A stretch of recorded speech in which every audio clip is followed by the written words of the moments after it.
conversations about what we usually don't speak about. So I'm very, very pleased to make you welcome. So I'm starting over again because I just saw the light is going on.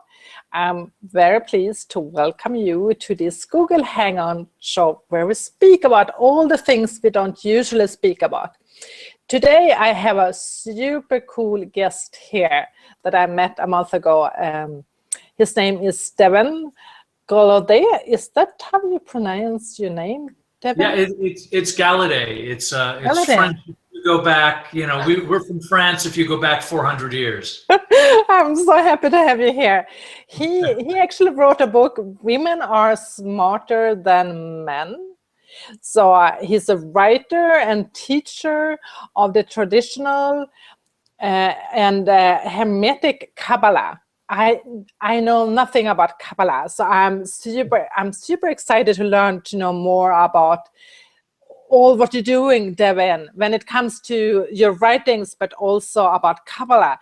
And what I do know about you is that you and your gorgeous wife have actually set up a goal for yourself to get married 100 times in 100 countries. And that's really amazing thing. So where do we start from here? Like, I want to know everything. So we can start wherever you want, but just to explain, you know, my wife and I got married about 1.5 years ago, sort of like legally. I mean, we were together, you know, prior to that. And long story short, I have been in the travel industry for a very long time. I love promoting travel. I think more Americans need to have passports and they need to be traveling and experiencing other cultures. And they don't even have to be major shifts. Like I would highly recommend, go to Sweden. It's one of the most beautiful old towns in the world, without question, in Stockholm. So that, you know, really, we're getting married in 100 countries because we love travel.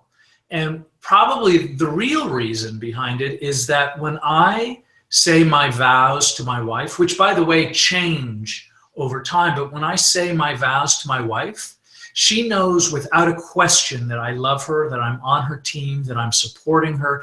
And most importantly, I want what she wants to have in this world. Like if she wants to go after it, it's my job to support her to go get those things or attain those goals. Wow. And is that how the masculine wants to support the feminine? Well, I'm not sure if I'm understanding the question exactly. But you know, it's like, you know, this all these different theories about the masculine and feminine, and something about what I do know is there is something about the masculine wants to really support the feminine, and it wants to just honor the feminine. So when you're saying, you know, when my wife wants something, I'm fully supportive of that, and that feels like, you know, the supportive masculine. Yeah, well, I guess what I would say is this masculine Yes. wants to support her feminine for sure. Yeah. But I think really when you get right down to it, I mean, I've had the good fortune to work with a lot of men and a lot of women on relationships. And I think probably the most important thing to understand in terms of, and we could, you know, describe it as masculine or feminine, but really I think men want to be heroes to their women.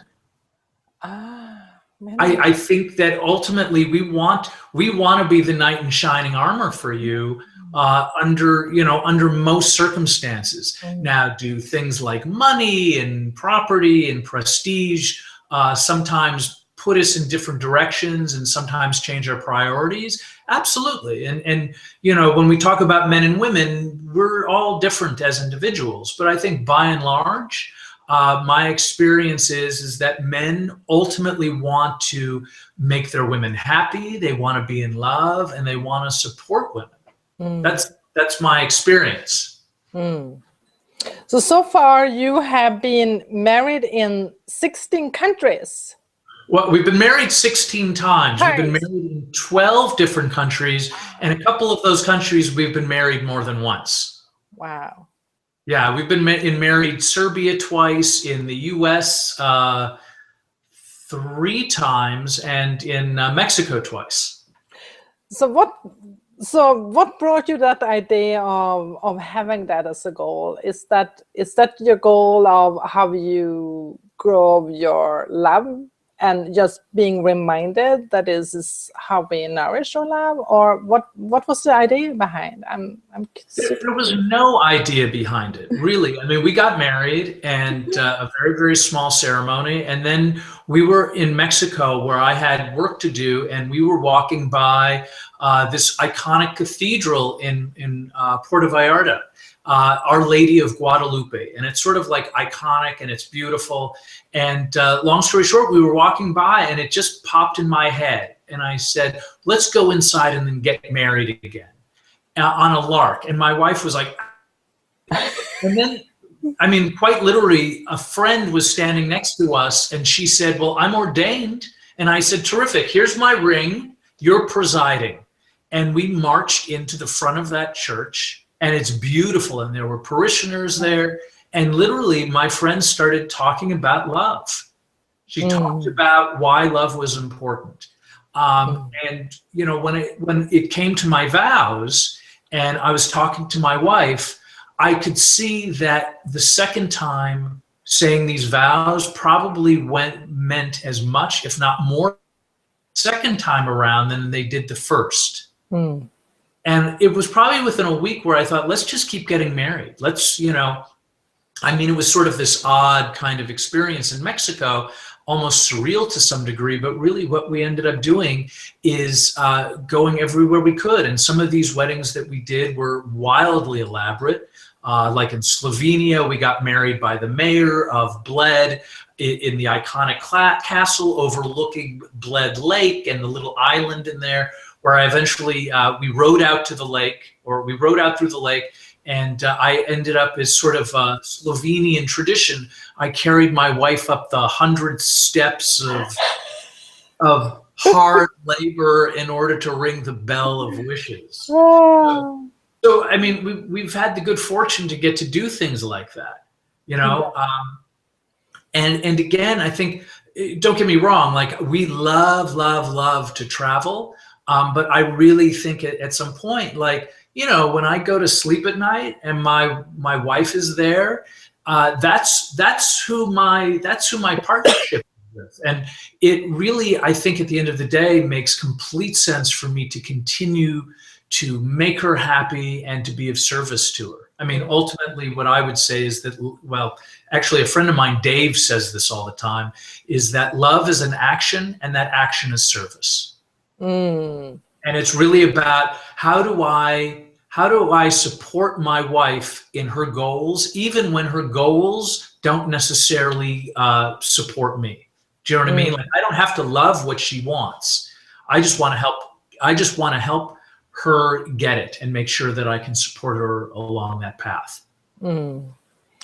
That seems to be a super beautiful approach to relationship and to love, and how you come together. And I'm sure there is a long story behind how did you even get into this maturity? I would say a maturity on how to be in relationship.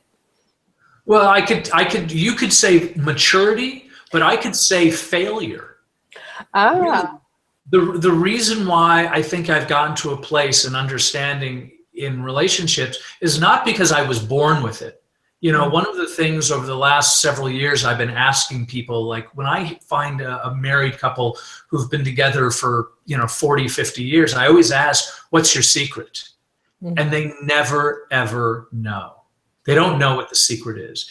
And what I would say is, because I've failed often, and I've always really wanted, like I always felt that there was a spiritual importance to having long-term relationships, that I delved into it, and I really had to take an honest look at what it was that I wanted and what I could reasonably do to provide a woman that I'd be in a relationship with love and support.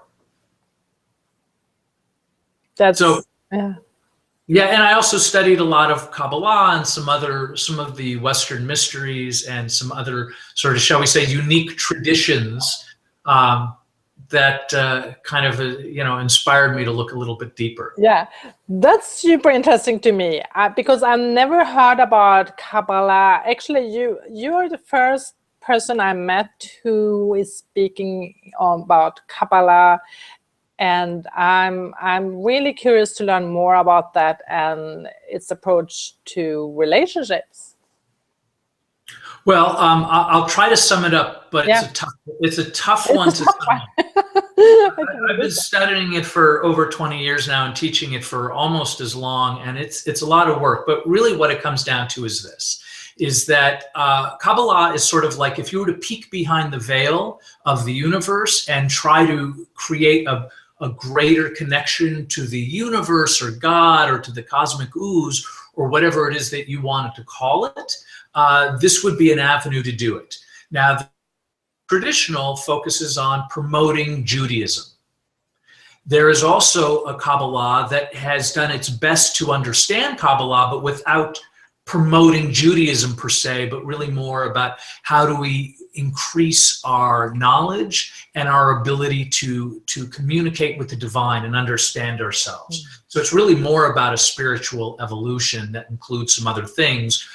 There's also a Kabbalah that starts with a C that is really sort of like the Christendom views it as sort of like, okay, we're going to use the same sort of tools, but to promote Christianity. So two of them are really about religious base. The other's about kind of more how do we connect to the cosmos in the most effective, reliable ways possible.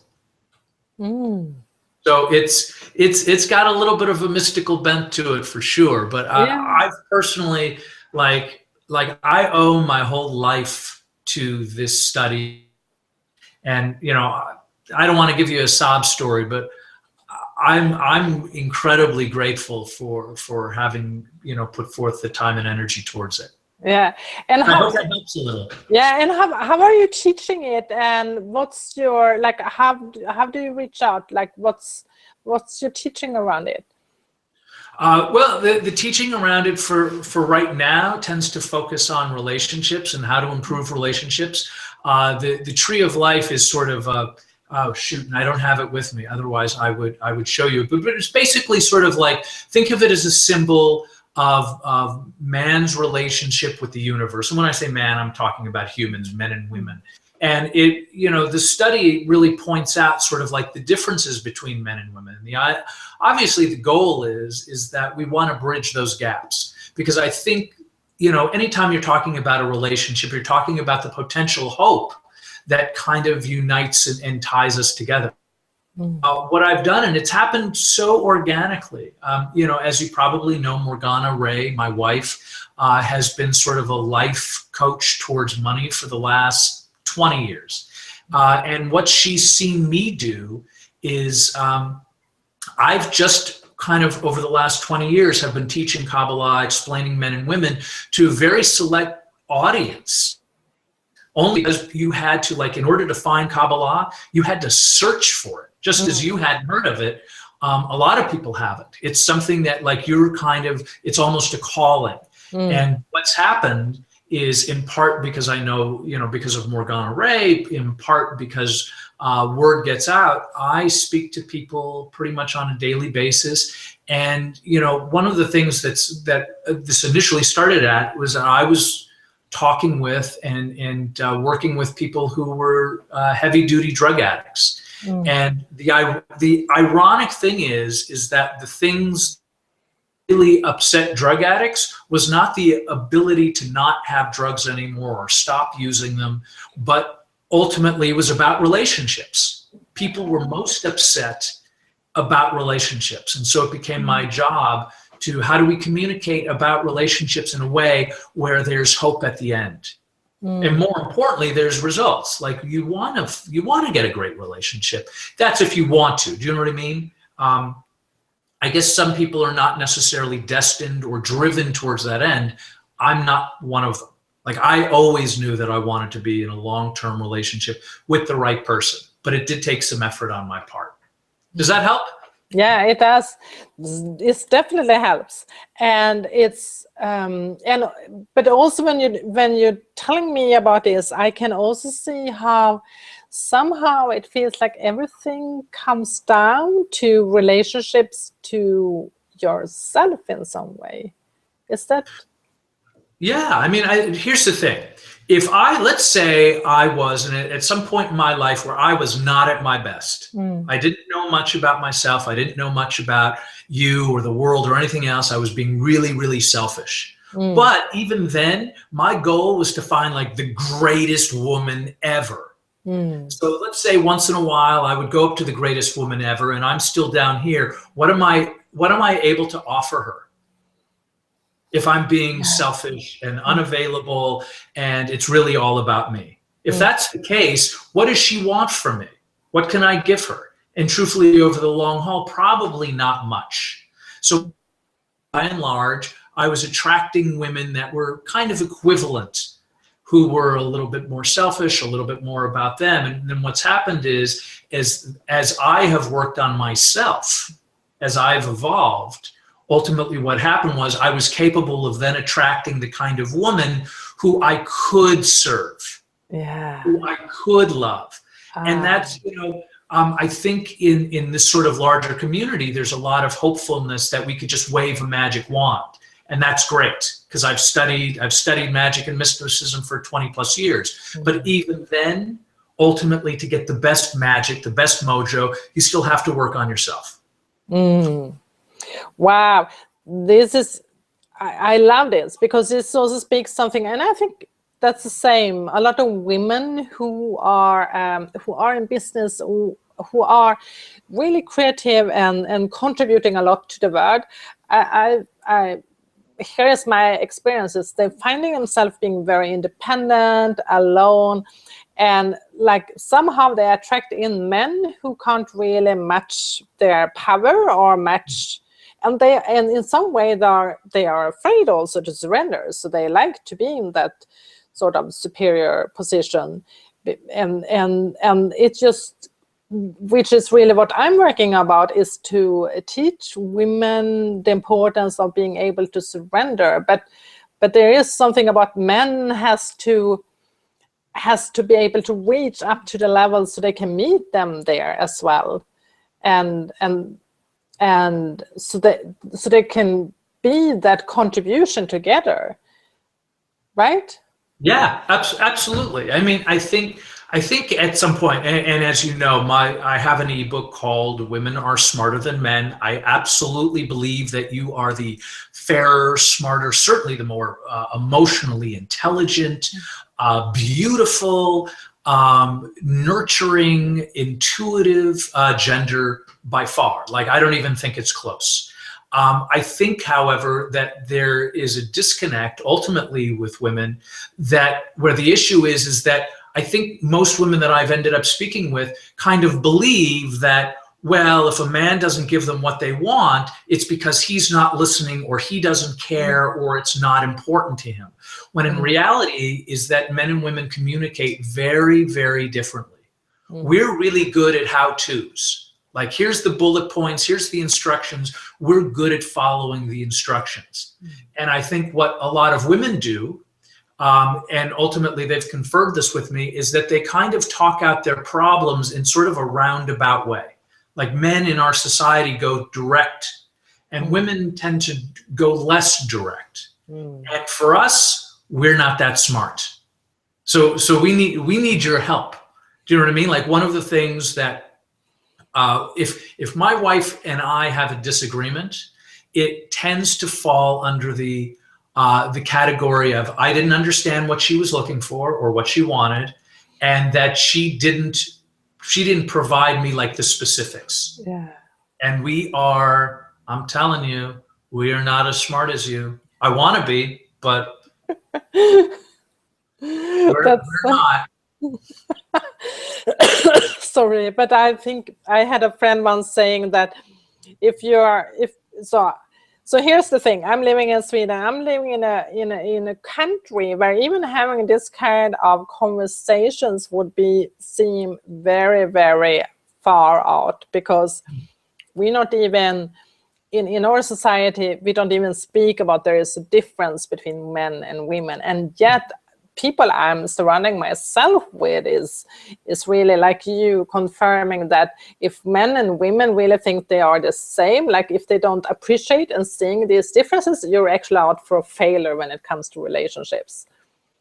Well, I think it makes it difficult. I think it makes it difficult to rectify the idea that, like, I married an incredibly bright, dynamic woman, but in no sense is she like me. Do you know what I mean? Like, I think she's going to say, like, if she was sitting here, she would say she's a guy. But ultimately, it comes down to, like, we have to communicate that we're the way, in fact, that we communicate, and it takes a little bit more effort. Like, I can hang around with, like, guy friends, and we could sit and watch a football game or something and not say 2 words and say that we had a terrific time. I don't think that's what my wife's idea of a good time would be. So it becomes about, I have to some degree, raise my game in order to effectively communicate. That's why the vows are so important, why we get married so many times. I always want to make sure that she's completely confident and secure within our relationship and my love for her. So, but at the same time, sometimes she has to raise her game almost by dumbing herself down to make it really clear. Like, if the leaves need to be raked, then she needs to say, you know, the leaves need to be raked, not, wow, there's a lot of leaves in the backyard. Do you know what I mean? Yes. Sometimes it's those differences that, like, I understand the very specific, direct communication. The other stuff, yeah, you're right. There are a lot of leaves in the backyard.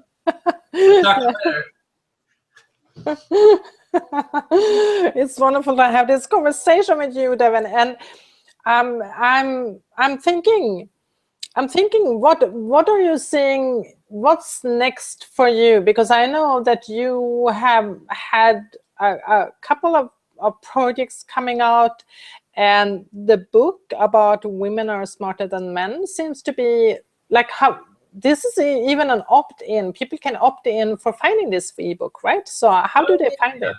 Well, they can find it, I think, right down there. It says devinbailey.com. Yeah. Yeah, they can do that. It's free. I answer questions once a week. I think it's going to be every Wednesday. I'm also putting together a small beta in the next couple weeks.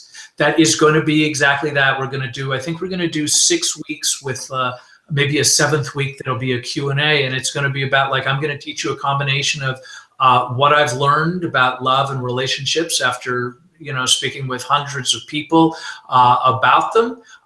It's certainly going to be personal, because I'm going to talk about, you know, why I'm succeeding in this relationship thing. Yeah. And I'm going to teach you why I've come to the conclusions that I have, and using Kabbalah as a model. So you're going to learn a little bit of Kabbalah as well. And, you know, again, I think it's just going to be fun. Like, to me, this is the fact that we're even having this conversation, for me, is like, this is it's kind of nutty for me. But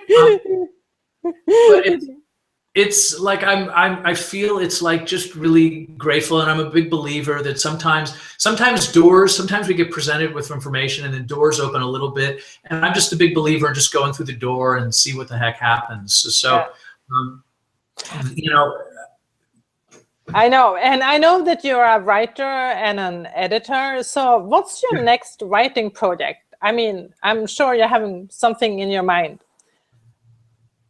Well, in terms of writing, I promote travel.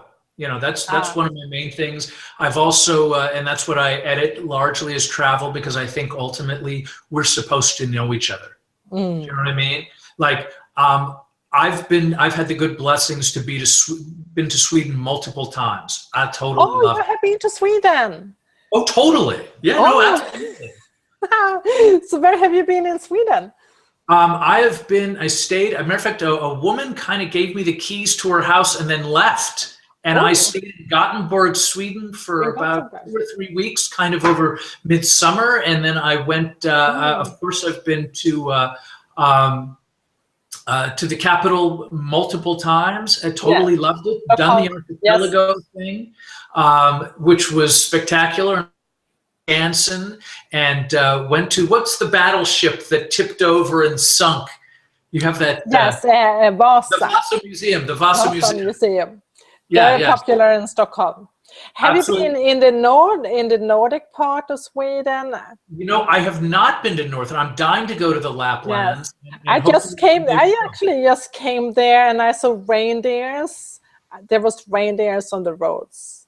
Oh, wow. So that's, to me, that sounds unbelievable. I think as far north as I've ever gotten. It is, yes. So it's Arctic Circle, close to the Arctic Circle. It's very cold, but it's a different coldness there. So yes, so travel is really your passion. Travel is that's. Well, it's here's the thing. I think it's ultimately about, for me, like this is like a Kabbalah thing. It's really, to me, at the end of the day, it's all about love and acceptance. And you know, the travel aspect is just one manifestation of that. In other words, I want people to travel to get to know each other. And I mean, what I can guarantee you is that you get life-changing experience. That's, you know, and people that I know who travel a lot and have been to many places have the same kind of things, because then you get to learn that we have more similarities than differences. And exploring somebody else's culture is spectacular to me. Like, I love it. I mean, and I've been throughout Scandinavia, and it's important to recognize that they're all very different countries. They all have their certain kind of uniqueness to them.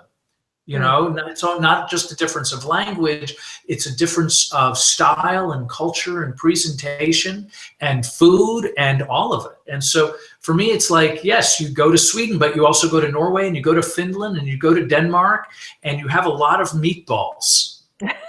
Maybe, yes. And maybe some puffin if you go.